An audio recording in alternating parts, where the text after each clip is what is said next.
Taniqli futbol yulduzi Abduqodir Husanov haqida tezkor muhim shoshilinch xabar tarqaldi. Assalomu alaykum hurmatli tomoshabin do'stlar, kanalimizga xush kelibsiz.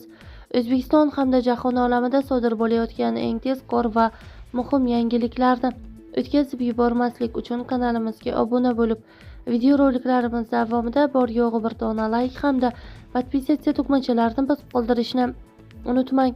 O'zbekiston milliy terma jamoasi va Angliyaning Manchester City klubi himoyachisi Abduqodir Husanovning transfer qiymati 50 million yevroga yetdi. Bu haqida Transfermarkt portali Angliya Premyer Ligasi futbolchilarining bozor qiymatlarini yangilaganidan so'ng ma'lum qildi.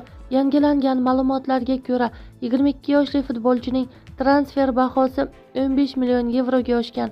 Bungacha uning bozor qiymati 35 million yevro etib baholangan edi. Natijada Husanov Osiyoning eng qimmat futbolchisiga aylandi.